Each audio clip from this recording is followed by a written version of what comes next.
Hello friends, welcome back to creo topic.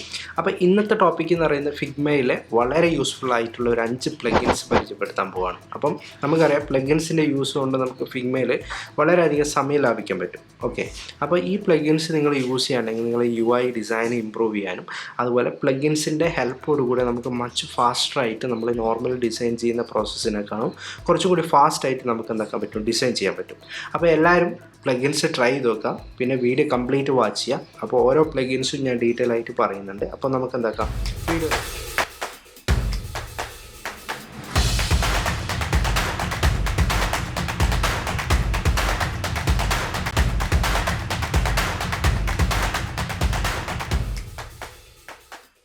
Okay.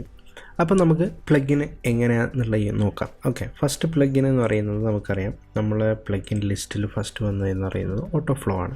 അപ്പോൾ ഓട്ടോഫ്ലോ എന്ന് പറയുന്ന പ്ലഗിൻസ് നമുക്കുള്ള യൂസ് എന്താണെന്ന് വെച്ച് കഴിഞ്ഞാൽ, നമ്മളിപ്പം ഡിഫറെൻറ്റ് സ്ക്രീൻസ് അല്ലെങ്കിൽ ഡിഫറെൻറ്റ് മൊബൈൽ സ്ക്രീൻസ് UI ഒക്കെ നമ്മൾ ചെയ്യുകയാണെങ്കിൽ അതിനെ നമുക്ക് കണക്ട് ചെയ്യണമെന്നുണ്ടെങ്കിൽ നമ്മൾ പെൻ ടൂൾ വെച്ചിട്ട് അതിൻ്റെ കണക്ഷൻ കൊടുക്കുന്ന രീതിയിൽ കൊടുക്കുകയാണെങ്കിൽ നമുക്ക് കുറേ സമയം എടുക്കും. അപ്പോൾ അതിന് പകരം നമുക്ക് ഈ ടൂൾ വെച്ചിട്ട് നമുക്ക് അതിൻ്റെ ഫ്ലോയിനെ കറക്റ്റ് കണക്ട് ചെയ്യാൻ പറ്റും. അതൊരു ഈസി മെത്തേഡാണ്.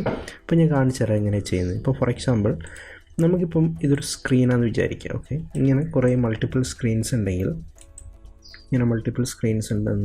ഉണ്ടെങ്കിൽ നമുക്ക് ഈ സ്ക്രീൻസിനെ നമുക്ക് ഓട്ടോഫ്ലോ വെച്ചിട്ട് കണക്ട് ചെയ്യാൻ പറ്റും. അതായത് നമ്മൾ ഫസ്റ്റ് ഓഫ് ഓൾ പ്ലഗിനിൽ പോവുക, ഓട്ടോഫ്ലോ റൺ ചെയ്യുക. അതിനുശേഷം നമുക്ക് ഏത് സ്ക്രീനിലേക്കാണോ ഡയറക്ഷൻ വേണ്ടത് ആ ഡയറക്ഷന് നമുക്ക് ചൂസ് ചെയ്യാം. അപ്പം അതിന് മുന്നേ നിങ്ങൾക്ക് കാണാൻ പറ്റും ഓട്ടോഫ്ലോൻ്റെ ഡയലോഗ് ബോക്സ് കാണാൻ വിടാം. ഇതിൽ ഓട്ടോഫ്ലോൻ്റെ കളേഴ്സും അതുപോലെ അതിൻ്റെ നമുക്കുള്ള സ്ട്രോക്കിൻ്റെ ഡിസൈൻസും ഒക്കെ നമുക്ക് ഇവിടുന്ന് ചേഞ്ച് ചെയ്യാൻ പറ്റും. ഡിസൈൻസ് ചൂസ് ചെയ്യാം, അതുപോലെ തിക്നെസ്, അതുപോലെ ആരോസിൻ്റെ കാര്യങ്ങളൊക്കെ നമുക്ക് ലിസ്റ്റ്, ട്രയാങ്കിൾ, വട്ടവർ നമുക്ക് ചൂസ് ചെയ്യാനുള്ള ഓപ്ഷൻസ് ഉണ്ട്. ഇതൊക്കെ നിങ്ങൾക്ക് യൂസ് ചെയ്യാം.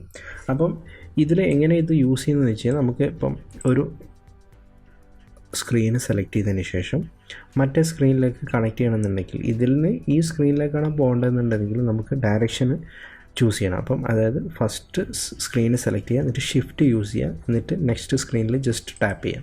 അപ്പോൾ നമുക്കതിൻ്റെ ഡയറക്ഷൻ കണ്ടോ അങ്ങോട്ടേക്കാവും. ഇനിയിപ്പം നിങ്ങൾക്ക് ഇത് ഓപ്പോസിറ്റ് വേണമെങ്കിൽ ഇങ്ങനെയും ചെയ്യാം. ഇനിയിപ്പം ഈ ഒരു സ്ക്രീനിൽ നിങ്ങൾ മൂവ് ചെയ്യുന്നതിനനുസരിച്ച് ആ ഡയറക്ഷൻസ്, അതായത് ഓട്ടോ ഫ്ലോയും വർക്ക് ചെയ്യും. കണ്ടോ? അപ്പോൾ ഇതാണ് ഈ ടൂളിൻ്റെ പ്രത്യേകത. അപ്പം നമുക്ക് ഈ സ്ക്രീൻസൊക്കെ അതിൻ്റെ ഫ്ലോ കാണിക്കാൻ വളരെ യൂസ്ഫുള്ളായിരിക്കും ഈ ഒരു ഓട്ടോ ഫ്ലോ ടൂള് യൂസ് ചെയ്യുകയാണെങ്കിൽ. ഓക്കെ, അപ്പോൾ ഇതിൻ്റെ തിക്നെസ് മാറ്റാം, ഇതിൻ്റെ കളേഴ്സ് മാറ്റാം, സ്ട്രോക്കിൻ്റെ കളേഴ്സ് നമുക്ക് ഡയറക്റ്റ്ലി എഡിറ്റ് ചെയ്യാം. അങ്ങനത്തെ എല്ലാ ഓപ്ഷൻസും നമുക്ക് അവൈലബിൾ ആണ്. നെക്സ്റ്റ് പ്ലഗിൻ എന്ന് പറയുന്നത് ബാക്ക്ഗ്രൗണ്ട് റിമൂവറാണ്. അപ്പം നമുക്കൊരു ഇമേജ് സെലക്ട് ചെയ്യാം. അപ്പം ഇതിൻ്റെ ബാക്ക്ഗ്രൗണ്ട് നമുക്ക് റിമൂവ് ചെയ്യാൻ കുറേ മെത്തേഡ്സ് ഉണ്ട്. നമുക്ക് ഓൺലൈൻ ടൂൾസ് യൂസ് ചെയ്യാം, നമുക്ക് ഫോട്ടോഷോപ്പിൽ കട്ട് ചെയ്യാം, അങ്ങനെ കുറേ മെത്തേഡ്സ് ഉണ്ട്. അപ്പം നമ്മൾ ഒരു സോഫ്റ്റ്വെയറിൽ നിന്ന് വേറെ സോഫ്റ്റ്വെയറിലേക്ക് ജമ്പ് ചെയ്യാതെ തന്നെ നമുക്ക് ചെയ്യാൻ പറ്റും. അപ്പോൾ അതുകൊണ്ടാണ് പ്ലഗിൻസുകൾ യൂസ് ചെയ്യുന്നത്. അപ്പോൾ നമ്മൾ ഒരു ബാക്ക്ഗ്രൗണ്ട് റിമൂവ് ചെയ്യാൻ വേണ്ടി കുറേ സമയം കളയുന്നതിന് പകരം ജസ്റ്റ് നമുക്ക് ഈ പ്ലഗിൻ യൂസ് ചെയ്യാം. അപ്പം ജസ്റ്റ് ഐക്കണായിട്ട് റൺ ചെയ്യാം, അതിനുശേഷം റിമൂവ് ബാക്ക്ഗ്രൗണ്ട് കൊടുക്കുക, ജസ്റ്റ് വെയിറ്റ് ചെയ്യാം. വിത്തിൻ ഫ്യൂ സെക്കൻഡ് നമ്മളെ ബാക്ക്ഗ്രൗണ്ട് എന്താവും, റിമൂവ് ആയി കിട്ടും. വളരെ പെട്ടെന്ന് തന്നെ ആക്യുറേറ്റ് ആയിട്ട് അതിൻ്റെ പ്രോപ്പറായിട്ട് കട്ട് ചെയ്തെടുത്തിട്ടുണ്ട്. മറ്റ് പ്ലഗിൻ എന്ന് പറയുന്നത് നമുക്കറിയാം കണ്ടൻറ് റീലാണ്. കണ്ടൻറ് റീലിൻ്റെ ബെനിഫിറ്റ്സ് എന്താണെന്ന് വെച്ചാൽ, ഇപ്പം നമുക്ക് മൾട്ടിപ്പിൾ യൂസർ ഡീറ്റെയിൽ ഉണ്ടെന്ന് വിചാരിക്കും. ഫോർ എക്സാമ്പിൾ നമുക്കൊരു ലിസ്റ്റാണെന്ന് വിചാരിക്കും, ഇതൊരു യൂസർ പ്രൊഫൈൽ, അതുപോലെ യൂസർ നെയിം ഉണ്ട്,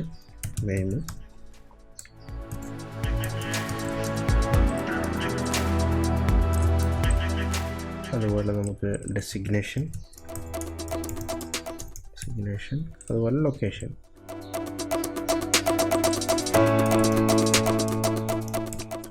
ഇങ്ങനെ നമുക്ക് ഒരു സെറ്റ് ഓഫ് ലിസ്റ്റ്, അതായത് നമ്മൾ യൂസർ ഡീറ്റെയിലിൻ്റെ ലിസ്റ്റ് ഉണ്ടെന്ന് വിചാരിക്കുക. ഓക്കെ, ഇങ്ങനത്തെ മൾട്ടിപ്പിൾ ലിസ്റ്റ് ഉണ്ടെന്നുണ്ടെങ്കിൽ നമുക്കറിയാം ഓരോ ലിസ്റ്റിനും അതിൻ്റെ പ്രോപ്പറായിട്ടുള്ള നെയിമിങ്ങും കൺട്രിയും ലൊക്കേഷനും ഡെസിഗ്നേഷനും പ്രൊഫൈൽ പിക്ചറൊക്കെ കൊടുക്കാൻ നമുക്ക് കുറച്ച് സമയം എടുക്കും. അപ്പോൾ അതിനുവേണ്ടി നമുക്ക് ഇങ്ങനെയുള്ള ലിസ്റ്റ് നമ്മൾ ഓൾറെഡി UI ഡിസൈൻ ചെയ്തതിന് ശേഷം നമുക്ക് ജസ്റ്റ് നെയിംസ് മാത്രം സെലക്ട് ചെയ്യാം.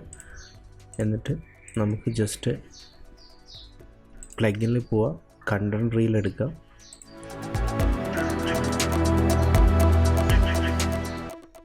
ജസ്റ്റ് നമുക്കിവിടെ ടെക്സ്റ്റ് ആക്കുക. ഈ കണ്ടൻറ് റീലിൻ്റെ ഡയലോഗ് ബോക്സ് എടുത്തതിന് ശേഷം ഇതിൽ നിങ്ങൾക്ക് കാണാൻ പറ്റും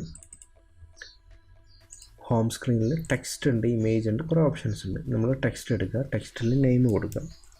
നമുക്ക് ഇവിടുന്ന് സെർച്ച് ചെയ്തെടുക്കാൻ പറ്റും. ഇപ്പോൾ നെയിം കൊടുത്തു കഴിഞ്ഞാൽ നെയിമിന് തന്നെ ഡിഫറെൻറ്റ് ഓപ്ഷൻസുകൾ അവർ പ്രൊവൈഡ് ചെയ്യും. അപ്പോൾ അതിൽ തന്നെ നമുക്ക് വേണ്ട നെയിംസിൻ്റെ ഡീറ്റെയിൽസ് നമുക്ക് ചൂസ് ചെയ്യാം. ഇപ്പോൾ ഗ്രൂപ്പ് നെയിം, ഫുൾ നെയിം, മാൻ ഫുൾ നെയിം തരും, ബോയ്സിൻ്റെ ഫുൾ നെയിം കിട്ടും, അതുപോലെ ഗേൾസിന് വേണം ഗേൾസ് ഇതാക്കാം, ഫീമെയിൽ വേണം ഫീമെയിൽ, അങ്ങനെ എങ്ങനെ വേണം ചൂസ് ചെയ്യാം. അപ്പോൾ നമുക്ക് നെയിം ഓഫ് ഫുൾ നെയിം മാൻ കൊടുക്കുക.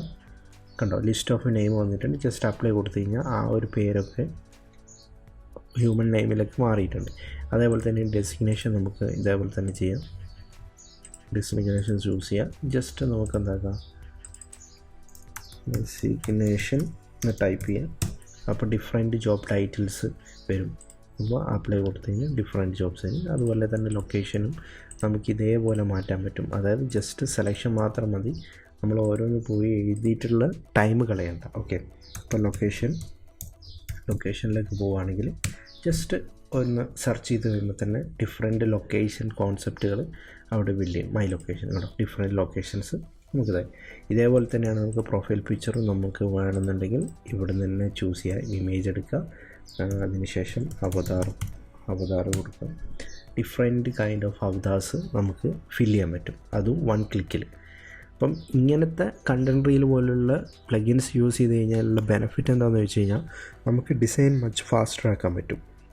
അപ്പോൾ നോർമൽ ഡിസൈനിങ് പ്രോസസ്സിനേക്കാളും കുറച്ചും കൂടി ഫാസ്റ്റായിട്ട് നമുക്ക് എന്താക്കാൻ പറ്റും, ഡിസൈൻ ചെയ്യാൻ പറ്റും. അപ്പോൾ അതാണ് ഇത്. ഇപ്പോൾ നമുക്ക് ഇമേജസ് ചൂസ് ചെയ്യാം.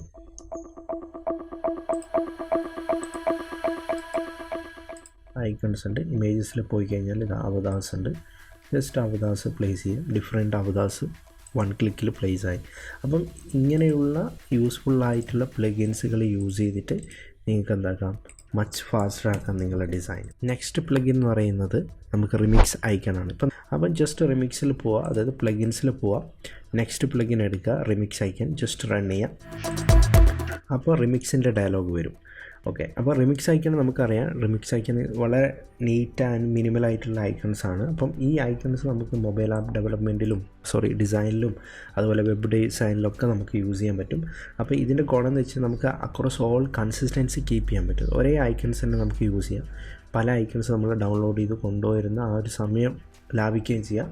അതേസമയത്ത് നമുക്ക് സെയിം പ്രൊജക്റ്റ് തന്നെ ഇത് റൺ ചെയ്ത് നമുക്ക് ആ ഒരു കൺസിസ്റ്റൻസിയിൽ നമുക്ക് ഡിസൈൻസ് ചെയ്യാൻ പറ്റും. അപ്പോൾ ഇപ്പോൾ ഐക്കൺസ് വേണമെങ്കിൽ വേണ്ട ഐക്കൺസ് നമുക്ക് ഇവിടെ നിന്ന് ചൂസ് ചെയ്യാം. ഇനിയിപ്പോൾ നമുക്ക് വേണം, ഇപ്പം ചെക്ക് ബോക്സ് വേണമെങ്കിൽ ചെക്ക് ബോക്സ് ഉണ്ട്, ഡിഫറെൻറ്റ് ചെക്ക് ബോക്സുകൾസും ഒക്കെ ഉണ്ട്. നമുക്ക് ജസ്റ്റ് എന്താ പറയുക, സെലക്ട് ചെയ്യുക, ആർട്ട് ബോർഡ് സെലക്ട് ചെയ്യുക, അതിനുശേഷം ജസ്റ്റ് ചെക്ക് ബോക്സ് ക്ലിക്ക് ചെയ്ത് കഴിഞ്ഞാൽ ഫില്ലാവും. അപ്പോൾ ഇതിനെ തന്നെ നമുക്ക് ഇതിപ്പം വെക്ടർ ബേസിലായിരിക്കും വരിക. ഇപ്പം ഇതിൽ നമുക്ക് ചെക്ക് ബോക്സ് ചൂസ് ചെയ്യാം, ഇതിൻ്റെ കളർ മാറ്റാം, കറക്റ്റ് ഷേപ്പായിരിക്കും, നമുക്ക് കളേഴ്സ് മാറ്റാം, ഒക്കെ ചെയ്യാം. നെക്സ്റ്റ് പ്ലഗിന് എന്ന് പറയുന്നത് അൺസ്പ്ലാഷ് ആണ്. നമുക്കറിയാം നമ്മൾ ഇമേജസ് വളരെ ഇമ്പോർട്ടൻ്റ് ആണ് ഡിസൈനിൽ. അപ്പം നമ്മൾ ഇമേജസ് പ്ലേസ് ചെയ്യാൻ വേണ്ടിയിട്ട് പല സ്ഥലത്ത് റിസോഴ്സസിൽ പോയി തപ്പി ഡൗൺലോഡ് ചെയ്ത് കൊണ്ടുവന്ന് അത് നമ്മൾ പ്രൊജക്റ്റിൽ ഇമ്പോർട്ട് ചെയ്ത് എന്നിട്ട് വേണം നമ്മൾ യൂസ് ചെയ്യുന്നത് നോർമലി. അപ്പോൾ അതിന് പകരം നമുക്ക് ഫിഗ്മയിൽ ജസ്റ്റ് പ്ലഗിൻസ് യൂസ് ചെയ്യാം. നമ്മൾ ഇഷ്ടപ്പെട്ട ലൈബ്രറീസ് ആഡ് ചെയ്യുക. അതായത് Unsplash, for example അൺസ്പ്ലാഷിൻ്റെ plugin add ചെയ്തുകൊണ്ട് നമുക്ക് അൺസ്പ്ലാഷ് ലൈബ്രറി നമുക്ക് പ്രോപ്പറായിട്ട് നമുക്ക് ഫിഗ്മേൻ്റെ ഇൻസൈഡിൽ നിന്നിട്ട് തന്നെ ആക്സസ് ചെയ്യാം. ഇപ്പോൾ ഫോർ എക്സാമ്പിൾ നമുക്ക് വേണമെങ്കിൽ അബ്സ്ട്രാക്റ്റ് വേണമെങ്കിൽ അബ്സ്ട്രാക്റ്റ് ചൂസ് ചെയ്യാം. ജസ്റ്റ് 1 ക്ലിക്കിൽ നമുക്ക് നമ്മൾ റെക്റ്റാങ്കിളിലേക്ക് ഇമേജ് പ്ലേസ്. ഓക്കെ, എല്ലാവർക്കും വീഡിയോ ഇഷ്ടപ്പെട്ടെന്ന് കരുതുന്നു. തീർച്ചയായും ഇഷ്ടപ്പെടുന്നുണ്ട് ഷെയർ ചെയ്യുക, അതുപോലെ ലൈക്ക് ചെയ്യുക, സബ്സ്ക്രൈബ് ചെയ്യാത്ത ആൾക്കാരുണ്ട് സബ്സ്ക്രൈബ് ചെയ്യുക. അപ്പോൾ നെക്സ്റ്റ് വീഡിയോ ആയിട്ട് നമുക്ക് നെക്സ്റ്റ് വീക്ക് കാണാം. See you bye guys.